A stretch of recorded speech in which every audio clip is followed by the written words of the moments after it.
Bonjour à toutes et à tous, et bienvenue sur la chaîne.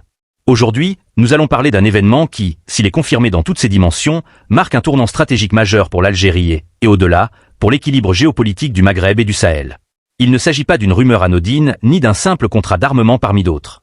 Il s'agit d'une décision lourde de conséquences, qui touche au cœur des alliances, des rivalités de puissance et de la place réelle de l'Algérie sur l'échiquier international. Selon plusieurs fuites convergentes issues de cercles sécuritaires et diplomatiques, l'administration Trump, de retour aux commandes à Washington, aurait validé une livraison accélérée et discrète d'avions de combat F-16 à destination de l'Algérie.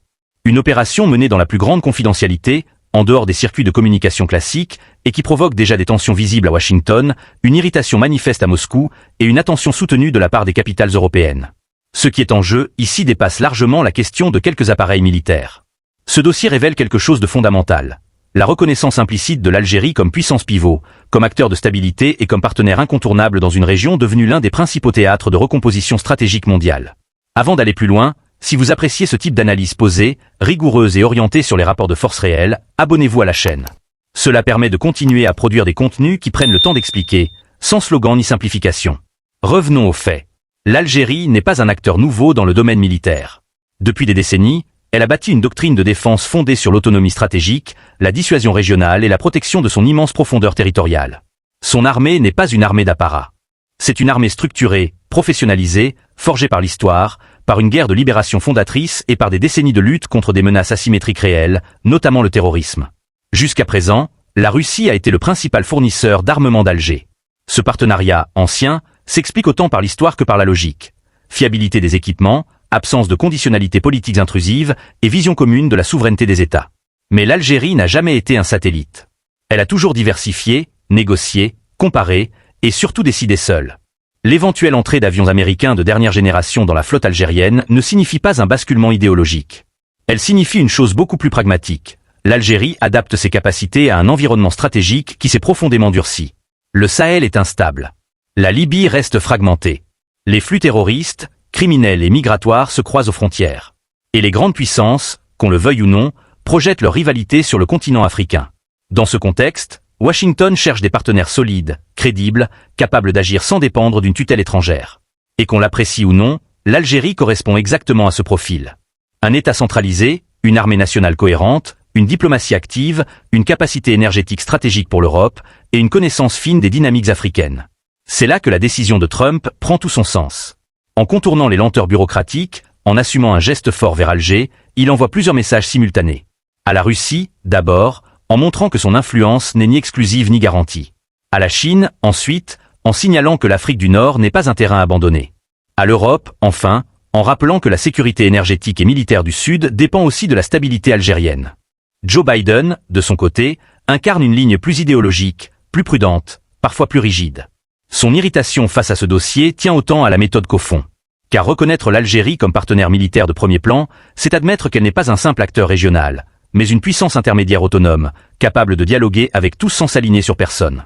Et c'est précisément ce qui dérange certains cercles. Une Algérie forte, équipée, respectée, n'entre pas facilement dans les schémas de dépendance classiques. Si ce type de lecture vous intéresse, si vous cherchez à comprendre le dessous des cartes plutôt que les éléments de langage, je vous invite à vous abonner maintenant. C'est un soutien direct à un travail d'analyse indépendant. Du point de vue algérien, l'intérêt est clair. Moderniser la flotte, intégrer des technologies complémentaires, renforcer l'interopérabilité sans renoncer à la souveraineté décisionnelle. Il ne s'agit pas de choisir un camp, mais d'élargir la marge de manœuvre. C'est exactement ce que fait un État rationnel.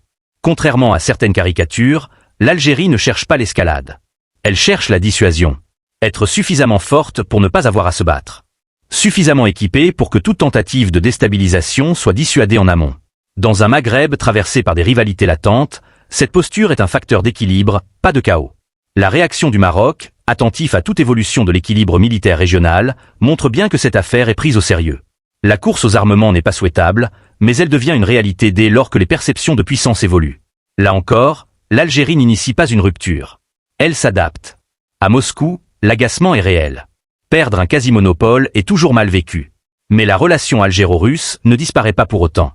En définitive, cette affaire de F-16 n'est ni un simple scandale, ni un coup de communication, ni même un épisode isolé de plus dans l'actualité internationale. C'est un révélateur. Un révélateur brutal du retour assumé du rapport de force comme principe structurant des relations internationales. Un révélateur de l'effondrement progressif des discours moralisateurs qui ont longtemps masqué les logiques de puissance réelle. Et surtout, un révélateur de la montée en puissance d'acteurs régionaux qui refusent désormais de choisir entre la soumission à un bloc et l'isolement stratégique. Dans le monde qui se dessine, il n'y a plus de place durable pour les États passifs. Les puissances intermédiaires qui survivront et compteront seront celles capables de dialoguer avec tous, de coopérer sans s'aligner, et de défendre leurs intérêts sans provoquer inutilement. L'Algérie s'inscrit précisément dans cette trajectoire. Elle ne cherche ni à provoquer, ni à dominer, ni à exporter un modèle idéologique. Elle cherche à sécuriser son espace vital, à stabiliser son environnement immédiat et à préserver sa liberté de décision. Cette posture dérange, parce qu'elle échappe aux catégories simplistes. L'Algérie n'est ni un allié docile, ni un adversaire déclaré. Elle est un État souverain qui résonne en termes de temps long, de continuité stratégique et de mémoire historique. Son rapport aux grandes puissances est fondé sur l'intérêt mutuel, pas sur l'allégeance. Et dans un système international de plus en plus fragmenté, cette cohérence devient une force. La livraison de F-16, si elle se confirme pleinement, doit être lue dans cette logique. Ce n'est pas un basculement de camp. C'est un signal envoyé à tous les acteurs. L'Algérie diversifie, l'Algérie modernise, l'Algérie anticipe. Elle refuse d'être enfermée dans une dépendance unique, quelle qu'elle soit. Elle se donne les moyens de rester maîtresse de ses choix militaires, diplomatiques et sécuritaires. À Washington, certains y voient une opportunité, d'autres une inquiétude.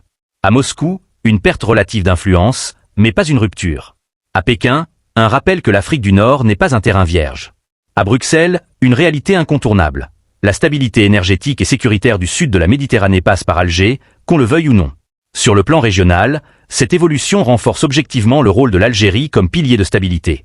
Dans un Sahel fragilisé par les coups d'État, les insurrections et les rivalités extérieures, l'Algérie demeure l'un des rares États à disposer à la fois d'une armée structurée, d'un appareil diplomatique expérimenté et d'une vision non interventionniste.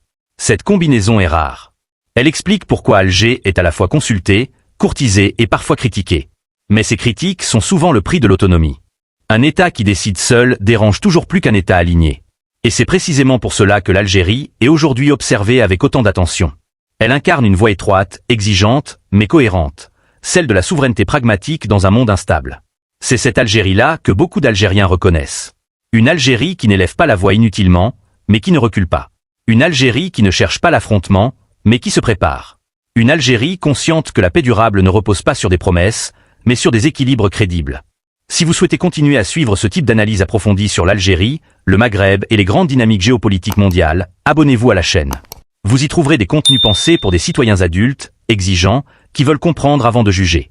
L'Algérie fait partie de ces acteurs qui comptent, précisément parce qu'ils refusent les choix binaires imposés de l'extérieur. Elle est courtisée parce qu'elle est stratégique, critiquée parce qu'elle est indépendante, respectée parce qu'elle est constante, et parfois redoutée parce qu'elle est imprévisible pour ceux qui cherchent à la contrôler. Dans les années à venir, ce type de positionnement ne deviendra pas l'exception, mais la norme pour les États qui veulent survivre politiquement. Et à ce titre, l'Algérie n'est pas en retard. Elle est en avance sur une réalité que beaucoup découvrent trop tard. Merci d'avoir suivi cette analyse jusqu'au bout. Si ce travail vous semble utile et sérieux, prenez une seconde pour vous abonner. C'est le moyen le plus simple de soutenir une lecture lucide et rigoureuse des enjeux qui façonnent notre avenir collectif.